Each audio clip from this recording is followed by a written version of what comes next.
قوة إلا بالله العلی العظیم اعوذ باللہ من الشیطان اللعین الرجیم بسم اللہ الرحمن الرحیم الحمد للہ والصلاة والحلہ رب اشرح لی صدری ویسر لی امری واحلل عقدۃ من لسانی یفقہوا قولی اما بعد۔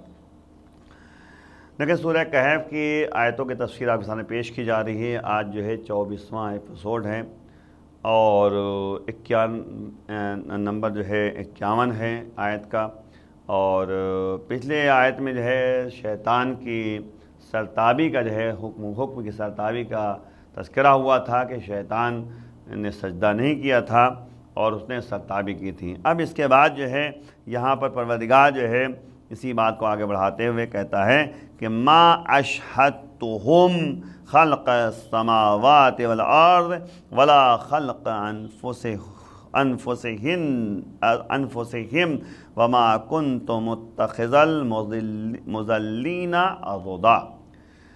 ما اشہدتہم خلق السماوات والارض ولا خلق انفسہم وما کنت متخذ المضلین عضدا۔ اس میں آپ غور کریں کہ بہت اہم پہلو کی طرف جو ہے اس میں اشارہ کیا جا رہا ہے کہ ہم نے شیطانوں کو نہ زمین و آسمان کی خلقت کا گواہ بنایا ہے اور نہ خود انہی کی خلقت کا، اور نہ ہم ظالمین کو اپنا قوت بازو اور مددگار بنا سکتے ہیں۔ دیکھیں آپ غور کیجئے گا، اس میں جو ہے بات جو قابل غور ہے وہ یہ کہ شیطان یہ نہ سمجھے، بلکہ دوسرے افراد یہ نہ سمجھیں کہ شیطان جو ہے بہت پاورفل ہے، ہم اس کو جو ہے اپنا اولیاء مان لیں، اپنا سرپرست مان لیں، تو یہ یعنی صرف خواب ہے اور صرف جو ہے کہتے ہیں کہ انسان کا خیال ہے، ورنہ جو ہے ظاہر سی بات ہے پروردگار یہ کہہ رہا ہے کہ ہم نے شیاطین کو جب زمین بنا رہے تھے نہ ہم نے گواہ بنائے اس وقت، اور نہ آسمان کی خلقت کے وقت گواہ بنایا، اور نہ ہی خود انہی کی خلقت میں، شیاطین کی خلقت میں ہم نے اس کو گواہ بنایا۔ اور یاد رکھنا کہ ظالمین جو ہوتے ہیں، ظلم کرنے والے جو ہوتے ہیں، ان کو ہم نے جو ہے اپنا قوت بازو بھی نہیں بنایا ہے، یعنی مددگار بھی نہیں بنایا ہے۔ یوں کہا جائے کہ جو ہے اللہ کہے کہ ہاں یہ ظالمین ہیں ہمارے لیے کام کرتے رہیں گے، نہیں، ایسا کچھ نہیں ہے۔ دیکھیں یاد رکھنا کہ اسی لیے پروردگار نے جو ہے یعنی قرآن نے بھی جو ہے قرآن میں جو باتیں بتائی ہیں اس میں غور کرنا چاہیے کہ اللہ جو ہے جو کہہ رہا ہے کہ ان تنصروا اللہ ینصرکم، اگر تم اللہ کی مدد کرو گے تو اللہ تمہاری مدد کرے گا۔ اس کا مطلب مدد کرنے کا مطلب تھوڑی نہ کہ اللہ نعوذ باللہ محتاج ہے، مطلب یہ کہنے کا کہ اللہ کے راہ میں قدم آگے بڑھانا، اللہ کے احکام کی پیروی کرنا، اللہ کے یعنی حکم کی تعمیل کرنا، یہ معیار بندگی ہے۔ جب انسان یہ کام کرتا رہے گا تو اس کے بعد جو ہے کہتے ظاہر سی بات ہے اللہ بھی اس کی مدد کرے گا۔ جس طرح سے جو ہے ہم نے آپ کو بتایا تھا اس دن یعنی جنگ بدر میں جب آپ دیکھیے جو 17 رمضان المبارک کو جنگ ہوئی تھی، تو پروردگار نے جو ہے 313 افراد صرف تھے، صرف 313 تھے اہل اسلام میں، اہل ایمان میں، اور 313 کو جو ہے اللہ نے لاکھوں کا جو ہزاروں لوگ تھے ان پر جو ہے پروردگار نے جو غلبہ دیا، اور اللہ نے مدد کی باقاعدہ۔ اچھا مدد کرنے کا طریقہ کیا تھا اس کا؟ اللہ قدرت دکھاتا ہے، جب وہ قدرت پہ آ جائے گا، قوت پہ آ جائے گا، اپنی قدرت دکھائے گا، تب انسان کو اندازہ ہوتا ہے۔ پانی برسا دیا رات میں، مثلا 16 کی رات میں پانی برسا دیا، 17 کو جنگ ہونی تھی، زمین وہی، پانی وہی۔ اب کیا ہوا؟ جدھر 313 افراد تھے وہ زمین تو سخت ہو گئی، اور جدھر جو ہے کہتے کہ دشمن تھے ادھر زمین جو ہے دلدل بن گئی۔ اب اس کا نتیجہ کیا ہوا؟ گھوڑے جب یعنی دوڑتے تھے اس سائیڈ میں تو ان کے پیر دھس جاتے تھے، پیر نکلنا مشکل ہو جاتا تھا۔ ادھر جو ہے زمین ہموار تھی، ادھر کوئی پرابلم نہیں ہوئی۔ تو مطلب یہ کہنے کا ہے کہ اللہ جب مدد کرتا ہے تو بہرحال ہر کوئی جو ہے تعجب پڑ جاتا ہے کہ کس طرح سے یہ مدد ہوئی ہے۔ تو ظاہر سی بات ہے کہ اہل اسلام کی یہ پہلی جنگ تھی، جنگ بدر، جس میں اللہ نے جو ہے ان 313 افراد کو کامیاب کیا. اور قرآن میں جو ہے بہرحال اس طرح سے تذکرہ پایا جاتا ہے کہ تم جو ہے نعمتوں کو دیکھو. اب آپ دیکھیں الی السماء کیف رفعت، تم آسمان کو دیکھو کیسے ہم نے بلند کیا، ہے نا. روایت میں قرآن میں یہاں تک موجود ہے کہ تم جو ہے آسمان کو جب دیکھو گے تو آسمان کے ستون، بغیر ستون کے جو ہے تم ستون کو نہیں دیکھ پاؤ گے. یعنی مسئلہ یہ ہے کہ آسمان کو ایسے پروردگار نے رکھا ہے کہ نیچے ستون بھی نہیں ہے، یعنی کوئی کھمبا بھی نہیں ہے جس سے کہا جائے کہ آسمان کو ٹیک لگا کے رکھ رہا ہے. اب یہ الگ مسئلہ ہے کہ امام نے فرمایا کہ ستون ہے لیکن تمہیں دکھتا نہیں ہے نا. تو اب یہ سب اللہ کا نظام ہے، اللہ کی قدرت ہے. پھر اللہ ایک جگہ کہہ رہا ہے وَإِلَى الْإِبِلِ كَيْفَ خُلِقَتْ، اچھا تم دیکھو کس کو؟ اونٹ کو دیکھو کیسے ہم نے پیدا کیا. اچھا کوئی دوسرا کر سکتا ہے؟ اللہ کے علاوہ کوئی کر ہی نہیں سکتا. اونٹ کی بڑی اچھا اونٹ کی مثال پروردگار نے اس لیے دی ہے کہ اونٹ کو دیکھو کیسے خلق کیا گیا ہے اسے، کیونکہ اونٹ کی بڑی خاصیت ہے. بس دو خاصیت آپ کے سامنے بیان کر کے بات کو آگے بڑھانا، کیونکہ تفصیلی بات نہیں پیش کرنا ہے، بات کو آگے بڑھانی ہے. ایک خاصیت یہ ہے کہ وہ ریگستان میں جب چلتا ہے تو اس کو پیاس نہیں لگتی. اچھا اور کہتے پانی کی ضرورت پڑتی ہے سب کو. اچھا وہ کیوں؟ کیونکہ اس کے جسم میں اللہ نے ایک تھیلی الگ بنا دی ہے کہ وہ جو ہے پانی جب پیتا ہے تو پہلے خود سیراب ہو جاتا ہے، اس کے بعد وہ پانی جو ہے اس میں اسٹور کر لیتا ہے. کس میں؟ اس تھیلی میں. جب اس کو پیاس لگتی ہے اس میں سے پانی نکالتا ہے اور پی لیتا ہے. تو آپ دیکھیے یہ نظام ہے پروردگار کا جو اونٹ کے اندر جو ہے پروردگار نے قرار دیا ہے. اچھا دوسری خاصیت کیا ہے؟ جب طوفان آئے، گرد و غبار کا چلنا، تو اللہ نے جو ہے دو پتلیاں قرار دی ہیں آنکھوں میں. جب اس گرد و غبار کا مسئلہ آتا ہے تو پتلی نیچے کر دیتا ہے وہ، تو اب جو ہے دکھتا سب کچھ ہے لیکن آنکھ کے اندر گرد و غبار نہیں جاتا. انسانوں کے پاس ایک ہی پتلی ہے، وہ بند کر لے گا تو دکھے گا نہیں کچھ، لیکن اس کے اندر یہ خاصیت ہے اللہ نے بنا رکھی ہے کہ ایک پتلی جو ہے بند کرے گا تو اس کو سب کچھ دکھے گا. اور یہ کب استعمال کرتا ہے؟ جب طوفانی ماحول ہو، گرد و غبار کا اڑنا ہو. ریگستان میں زیادہ طوفان آتے رہتے ہیں، ہوائیں چلتی رہتی ہیں. تو مسئلہ وہی کہنے کا ہے کہ یہ اللہ جو ہے اپنی قدرت کو دکھا رہا ہے. اور پھر پروردگار کہہ رہا ہے کہ میں کسی کو گواہ نہیں بنایا میں نے، ہے نا. کہ ہم کہیں کہ بتائیے ظاہر بات ہے کہ زمین و آسمان کو بنانے میں ہم نے گواہ بنایا، لیکن آپ دیکھیے اہل بیت اطہار کی خاصیت آپ دیکھیے کہ پروردگار کہہ رہا ہے کہ ما خلقت السماء مبنیہ ولا ارضا مدحیہ ولا قمرا منیرا ولا شمسا مضیہ ولا فلک یدور. یعنی یہ تمام چیزیں، آسمان، زمین، چاند، ستارے، تمام چیزیں جو ہیں، ہے نا، دریا، کشتی، سب کچھ، آسمان، سب کچھ ہم نے جو پیدا کیا ہے، ہم نے پیدا نہیں کیا ہے مگر ان کے اہل بیت کی محبت میں، ان کی وجہ سے، ہے نا. اب آپ دیکھیں کہ یہ پروردگار بتانا چاہ رہا ہے کہ ہم نے پوری کائنات کی خلقت جو کی ہے وہ اہل بیت کے محبت میں، اہل بیت کے طفیل میں. اسی لیے قرآن میں اس میں حدیث قدسی میں جو ہے پروردگار کہہ رہا ہے لولاک لما خلقت الافلاک، اے حبیب تم اگر نہ ہوتے، محمد تم نہ ہوتے تو میں کائنات کو پیدا نہ کرتا. یعنی پوری خلقت جو ہے وہ نبی کے طفیل میں ہے، نبی کے محبت میں ہے، نبی کی وجہ سے. اگر محمد نہیں ہوتے تو کائنات خلق نہیں کرتے. یہاں تک کہ آپ سنیں 1,23,999 نبیوں کو اللہ نے نبی بنا کر بھیجا ہے تو ان کے طفیل میں بھیجا ہے، آخری نبی کی وجہ سے بھیجا ہے. آخری نبی کی نبوت کا اقرار جب ان لوگوں نے کر لیا تب اللہ نے جو ہے ان لوگوں کو نبی بنا کر بھیجا ہے. تو آپ دیکھیں یہ ہے فضیلت. اور پھر آپ دیکھیں پروردگار یہاں تک کہہ رہا ہے کہ لولا علی لما خلقت، اگر علی نہ ہوتے تو محمد میں تمہیں پیدا نہ کرتا. پھر پروردگار کہہ رہا ہے کہ لولا فاطمہ لما خلقتکما، اگر فاطمہ نہ ہوتی تو تم دونوں کو خلق نہ کرتا. آپ دیکھا آپ نے، پر اس کا نتیجہ کیا ہوا؟ پوری کائنات کی خلقت محمد کے طفیل میں، اور محمد کی خلقت جو ہے علی کے طفیل میں، اور علی کی اور محمد کی خلقت فاطمہ کے طفیل میں. یعنی یوں کہہ دیا جائے کہ پوری کائنات جو اللہ نے پیدا کی ہے وہ شہزادی فاطمہ صلوات اللہ السلام علیہا کی وجہ سے خلقت ہوئی ہے، ان کو خلق کیا ہے.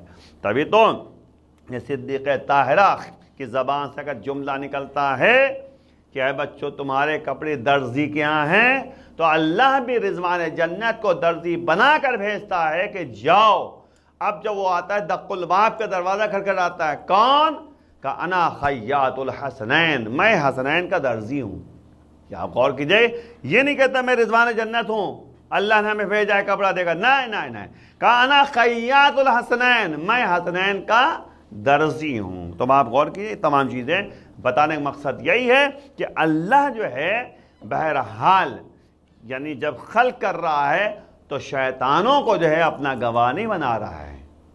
اور یاد رکھو ظالم جو گمراہ ہیں، یعنی جو کہتے ہیں کہ مضلین ہیں، جو گمراہ کرنے والے ہیں، ہے نا، یہ سب کے سب جو ہے یعنی ایسے ہیں کہ جن کو ہم نے کبھی بھی جو ہے یعنی اپنا قوت بازو اور مددگار نہیں بنا سکتے، اصلاً نہیں بنا سکتے۔ پھر آگے دیکھیں جلدی صاحب کے سامنے آیت نمبر 52 ہے، جس میں پروردگار کہہ رہا ہے کہ وَيَوْمَ يَقُولُ نَادُوا شُرَكَائِيَ الَّذِينَ زَعَمْتُمْ فَدَعَوْهُمْ فَلَمْ يَسْتَجِيبُوا لَهُمْ وَجَعَلْنَا بَيْنَهُمْ مَوْبِقًا۔ اور اس دن خدا کہے گا کہ میرے ان شرکا کو بلاؤ جن کی شرکت کا تمہیں خیال تھا، اور وہ پکاریں گے لیکن وہ لوگ جواب بھی نہیں دیں گے، اور ہم نے تو ان کے درمیان ہلاکت کی منزل قرار دے دی ہے۔ یعنی جس دن پروردگار جو ہے سب کو، یعنی قیامت کا منظر، یعنی جب جو ہے کہے گا پروردگار کہ تم نے جس کو شریک قرار دیا تھا میرا، بجائے میں شریک قرار دینا تو اللہ کو وحدہ لا شریک ماننا ہے۔ قل هو اللہ احد، وہ احد ہے، یکتا ہے۔ کہہ دو میرے حبیب وہ اللہ جو ہے احد ہے، اور پھر اللہ الصمد ہے، بے نیاز ہے، وہ لم یلد ولم یولد، نہ اس نے جنا ہے کسی کو اور نہ اس کو جنا گیا ہے۔ لم یلد ولم یولد ولم یکن لہ کفوا احد، ان کا کوئی ہمسر بھی نہیں ہے نا۔ تب آپ دیکھیں یہ قل هو اللہ احد توحید پروردگار کا پیغام دے رہا ہے یہ سورہ میں۔ تو اب مسئلہ وہی ہے کہ یہاں پر وحدہ لا شریک کی بات ہے کہ انسان تنہا اللہ کو حاکم مانے، تنہا اللہ کو معبود مانے، تنہا اللہ کو رب مانے، تنہا اللہ کو جو ہے یعنی رازق مانے۔ تو یاد رکھیے گا کہ وحدہ لا شریک ہے وہ اشہد ان لا الہ الا اللہ وحدہ لا شریک لہ۔ تو لا شریک لہ یعنی شریک کوئی نہیں ہے۔ تو روز قیامت پروردگار کہے گا کہ جاؤ میرے شرکا کو لے کر آؤ جس کو تم شریک قرار دے رہے تھے کہ یہ شریک ہے، یہ شریک ہے، یہ شریک ہے، نہیں، لے کر آؤ۔ اور جب یہ پکاریں گے روز قیامت، جب وہ جواب بھی نہیں دیں گے، اور ہم نے تو ان کے درمیان ہلاکت کی منزل قرار دے دی ہے۔ تب آپ غور کیجئے کہ تمام باتیں جو ہمارے سامنے بیان کی جا رہی ہیں یہ غور طلب ہے۔ آیت نمبر 53 میں آپ دیکھیں جلدی صاحب کے سامنے کہ آیت نمبر 53 میں جو ہے پروردگار کہہ رہا ہے کہ وَرَعَ الْمُجْرِمُونَ النَّارَ فَظَنُّوا أَنَّهُمْ مُوَاقِعُوهَا وَلَمْ يَجِدُوا عَنْهَا مَصْرِفًا۔ یعنی اور مجرمین، یعنی مجرمین جرم کرنے والے مجرمین جو ہے، جب مجرمین جو ہے جب جہنم کی آگ کو دیکھیں گے تو انہیں یہ خیال پیدا ہوگا کہ وہ اس میں جھونکے جانے والے ہیں۔ یاد رکھیں مجرم بھائی روز قیامت جو ہے جب وہ پروردگار جو ہے ان سب کے لیے مشقت کرے گا، مہیا کرے گا مجرمین کے لیے جو جرم کرنے والے تھے، جو گناہ کرنے والے تھے، اللہ کی مخالفت کرنے والے تھے، ان کو جب آگ دکھائی دے گی، جب وہ دیکھیں گے آگ کو دیکھیں گے تو انہیں یہ خیال پیدا ہوگا کہ وہ اس میں جھونکے جانے والے ہیں، اور اس وقت اس آگ سے بچنے کی کوئی راہ نہ پا سکیں گے۔ یہ غور کرنے کو مواقع یہاں کہا گیا ہے، مواقع نے واقع اور مصرف یعنی گریز کی جگہ، بچ نکلنے کی منزل اور جگہ، یعنی کوئی راستہ بچ نکلنے والا ان کو نظر نہیں آئے گا۔ اس میں ایک بات اور غور کرنے والا، ابھی میں نے آیت نمبر 21 میں 51 میں ہم نے بتایا تھا کہ اللہ کہہ رہا ہے کہ ہم نے شیاطین کو نہ زمین اور نہ آسمان کی خلقت کا گواہ بنایا، یعنی کسی چیز کے لیے ہم نے گواہ نہیں بنایا۔ تو یہ دلیل ہے اس بات کے لیے، غور کرنے کی بات ہے، یہ دلیل ہے اس بات کے لیے کہ بندگان خدا گمراہوں کی کمک حاصل نہیں کرتے۔ جو پروردگار نے کیا کہا اس میں کہ وما کنتم متخذ المضلین عضدا، یعنی ظالمین کو، گمراہ افراد کو اپنا ہم قوت بازی و مددگار جو ہے بنا نہیں سکتے، نہیں بناتے۔ تو اب اسی کو دلیل بنایا گیا ہے اس میں کہ بندان خدا بھی جو ہے اللہ کے جو خاص بندے ہوتے ہیں گمراہوں کی کمک حاصل نہیں کرتے ہیں، اور اسی لیے جو ہے مولا متقیان علی بن ابی طالب علیہ السلام جو ہے ابو سفیان کی مدد کو، اور امام حسین السلام نے عبداللہ ابن حر کی مدد کو رد کر دیا تھا، اور یہیں سے جناب ابو طالب کے ایمان اور کردار پر مکمل روشنی پڑتی ہے کہ اب نبی نے جو ہے، جب علی جو ہے یعنی جو نبی کے وصی ہیں، علی جو کہ نبی کے خلیفہ ہیں، نبی جو علی جو ہے جو نبی کے وصی ہیں اور خلیفہ ہیں یا نشین ہیں، جب وہ جو ہے ابو سفیان کی مدد نہیں لے سکتے تو مولا نبی جو ہیں کیوں کہتے کہ کسی بے ایمان کی جو ہے مدد لیں گے؟ تو اسی اندازہ لگائیے کہ ابو طالب جو ہے با ایمان تھے، مومن تھے، اور اللہ پر ایمان رکھتے تھے، اور نبی کے ساتھ ساتھ رہے اور نبی کی باقاعدہ مدد کی انہوں نے۔ اور یہاں تک جو ہے کہ جس سال جو ہے جناب ابو طالب کا انتقال ہوا ہے، اس کو نبی نے جو ہے اس سال کو عام الحزن قرار دیا تھا، یعنی حزن کا سال، غم کا سال قرار دیا تھا۔ اور یاد رکھیے گا کہ نبی جب تک ابو طالب زندہ رہے مکے میں رہے، اور جس سال جو ہے جناب ابو طالب کا انتقال ہو گیا ہے اس کے بعد مکے سے ہجرت کی ہے۔ اب آپ دیکھیں کتنا ابو طالب کا سہارا تھا، ابو طالب کی مدد تھی۔ پھر جو ہے 40 لوگوں نے جو ہے پلان بنایا کہ نبی کو قتل کر دیں۔ شب ہجرت جو واقعہ آپ کے سامنے ہے کہ نبی کے بستر پہ علی لیٹے، وہ بھی ابو طالب کا لال ہے، ابو طالب کا بیٹا ہے جو دین کی خدمت کے لیے جو ہے اپنی قربانی پیش کر رہا ہے۔ نبی کے بستر پہ لیٹ کر نبی کی بھی جو ہے جان بچائی ہے اور اسلام کو جو ہے فروغ دیا ہے، اللہ کے حکم کی تعمیل کی ہے۔ وَمِنَ النَّاسِ مَن يَشْرِي نَفْسَهُ ابْتِغَاءَ مَرْضَاتِ اللَّهِ، اور لوگوں میں سے ایسے لوگ ہیں جو اپنے نفس کا سودا کرتے ہیں مرضیہ پروردگار کے مقابلے میں۔ تو یہ شب ہجرت کا واقعہ ہے جو علی نے اس وقت جو ہے نبی کا ساتھ دیا ہے، نبی کے بستر پہ سوئے ہیں جب 40 افراد جو ہے گھر کا گھیراؤ کیے ہوئے تھے اور قتل کرنے کا پلان بنا رہے تھے، اور نبی جو ہے وہاں سے ہجرت کر چکے ہیں اور مدینے کی طرف آنے کے لیے تیار ہیں۔ آپ دیکھیں ان تمام باتوں میں جو بات سامنے آتی ہے کہ شیطان جو ہے فرشتہ نہیں ہے، جن ہے نا، اور اس کے بعد جو ہے یعنی گمراہ لوگوں سے مدد نہیں لی جا سکتی، یہ جو ہے اس میں تذکرہ پایا جاتا ہے۔ تو بہرحال جو ہے اس بات کو غور کرنا چاہیے کہ ماہ رمضان میں تقویٰ اور پرہیزگاری کا مہینہ ہے، اس میں جو ہے باقاعدہ ہم اللہ کے لیے کام انجام دیتے رہیں اور روز قیامت کو ہمیشہ یاد رکھیں۔ جس طرح سے آپ نے دعائیں جو ہیں گزری ہیں اس میں اگر آپ غور کریں کہ تو جیسے مطلب کہ 24ویں دن کی دعا، جو 24ویں دن کی آپ کو دعا بتا دیں کہ جس میں آپ دیکھیں کہ یعنی اس کے نتیجے میں جلدی سے آپ کے سامنے جس سے اندازہ ہو جائے، اللہم انی اسألک فیہ ما یرضیک، ان تمام باتوں کا نتیجہ آپ دیکھیں، غور کیجئے۔ پروردگار میں تیری بارگاہ میں اس مہینے میں، 24ویں دن کی دعا ہے کہ پروردگار جو ہے بے شک اس مہینے میں تجھ سے سوال کرتا ہوں اس چیز کا جس سے تو راضی ہو جائے، جو چیز تجھے راضی کر دے میں وہ چاہتا ہوں۔ وَأَعُوذُ بِكَ مِمَّا يُؤْذِيكَ، میں تیری بارگاہ میں ان چیزوں سے پناہ لینا چاہتا ہوں جو تجھے اذیت پہنچاتی ہے، تُنہیں ناراض کرتی ہے، یعنی شیطان کی پیروی ہے میں نہیں چاہتا، نفس کی پیروی ہے میں نہیں چاہتا، خواہشات کی پیروی میں نہیں چاہتا۔ پروردگار تیری بارگاہ میں پناہ لیتا ہوں، ان چیزوں سے پناہ لیتا ہوں جو تجھے اذیت پہنچائے، تُنہیں ناراض کرے۔ وَأَسْأَلُكَ التَّوْفِيقَ فِيهِ، پروردگار اس مہینے میں توفیق کا سوال کرتا ہوں تجھ سے کہ تو توفیق ہمیں دے دے۔ اچھا، روزہ رکھنے کی توفیق ہے، نماز پڑھنے کی توفیق ہے، نیک کام کرنے کی توفیق، اور آپ کے تلاوت قرآن کی توفیق۔